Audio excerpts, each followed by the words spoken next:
ketika dia menjadi saksi Kristus yang efektif, maka yang pertama dia lakukan adalah dia menceritakan tentang pengalaman masa lalunya dan juga tentang pertobatannya. Saudara, mau jadi saksi Kristus yang efektif, yang paling pertama dan yang paling mudah adalah saudara ceritakan bagaimana masa lalu saya dan saudara, dan bagaimana perjumpaan kita dengan Yesus Kristus. Jadi penginjilan itu tuh gampang sekali. Kalau anak-anak sekolah teologi, sekolah Alkitab, biasanya pakai metode penginjilan EE.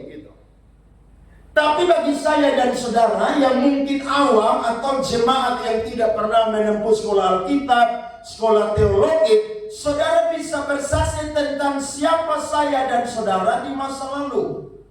Dan bagaimana kita berjumpa dengan Yesus dan Yesus mengubahkan kehidupan kita. Mari kita perhatikan. Saudara lihat pasal 22 ayat 3-8. Aku adalah orang Yahudi, lahir di Tarsus di tanah Kilikia, tetapi dibesarkan di kota ini, dididik dengan teliti di bawah pimpinan Gamaliel dalam hukum nenek moyang kita, sehingga aku menjadi seorang yang giat bekerja bagi Allah, sama seperti kamu semua pada waktu ini. Ayat 4, dan aku telah menganiaya pengikut-pengikut jalan Tuhan sampai mereka mati, laki-laki dan perempuan.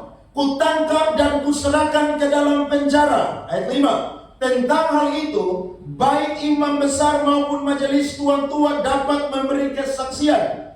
Dari mereka aku telah membawa surat-surat untuk saudara-saudara di Damsyik, dan aku telah pergi ke sana untuk menangkap penganut-penganut jalan Tuhan yang terdapat juga di situ, dan membawa mereka ke Yerusalem untuk dihukum.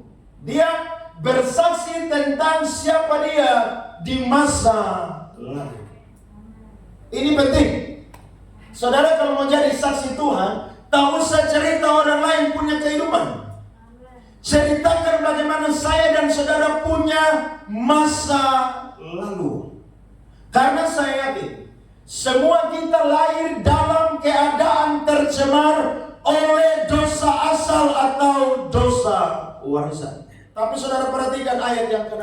Paulus bilang begini, tetapi dalam perjalananku ke sana, ketika aku sudah dekat Damsyik, yaitu waktu tengah hari, tiba-tiba memancarlah cahaya yang menyilaukan dari langit mengelilingi aku. Maka rebalah aku ke tanah, dan aku mendengar suatu suara yang berkata kepadaku, Saulus, Saulus, mengapa engkau menganiaya aku? Jawabku, siapakah engkau Tuhan? Katanya, akulah Yesus yang apa? Orang Nazaret yang kau aniaya itu. Ustadz Kainama berkata, Saulus rebah bukan karena berjumpa dengan Yesus Kristus yang nampak dalam cahaya yang begitu terang, tapi Rasul Paulus rebah karena dia dehidrasi atau kehausan. Jangan amin. Itu sesuatu yang sesat.